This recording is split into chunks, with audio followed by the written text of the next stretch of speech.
Hello friends, welcome to my channel Mampi কি দুনিয়া। দীঘায় বেড়াতে গিয়ে আমরা ডিনারের জন্য চলে গিয়েছিলাম মিত্র ক্যাফেতে। তো সেই ভিডিও আজকে আপনাদের সাথে শেয়ার করব।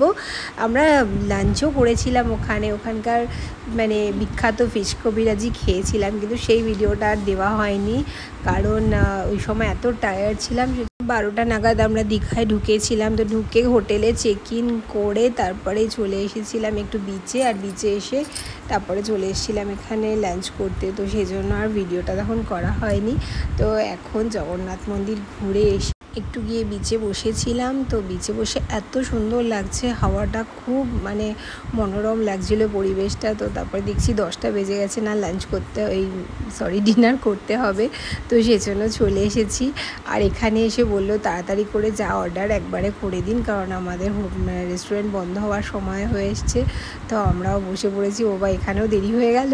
তো যাই হোক, এসে তাড়াতাড়ি করে আমরা যা যা খাবো অর্ডার করে দিলাম, কারণ ওদের প্রায় সব গুটিয়ে নিয়েছিল। তো আমাদের জন্য আবার সব দেখুন মেনু চার্ট বার করছে।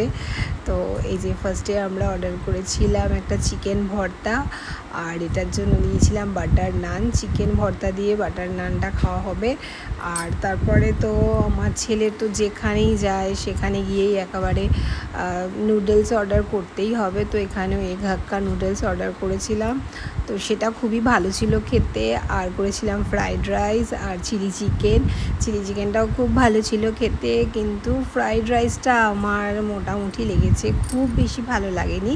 বাট চিলি চিকেনটা ভীষণ ভালো ছিল খেতে, আর নুডলসটাও খুব ভালো ছিল খেতে। তো এই হচ্ছে আমাদের আজকের ডিনারের মেনু ছিল। আর দীঘায় গেলে তো বিচে বসে সবারই মাছ ভাজা খাওয়া হয়। তো আমরাও খেয়েছিলাম মাছ ভাজা টাজা খেয়ে। তো ডিনার যা অর্ডার করেছিলাম এনাফই ছিল মোটামুটি। এই তো আজকের আমাদের ডিনারের মেনু হলো। তো ভিডিওটা কেমন লাগলো সবার জানাবেন। বাই ফর নাও, দেখা হচ্ছে পরের ভিডিওতে।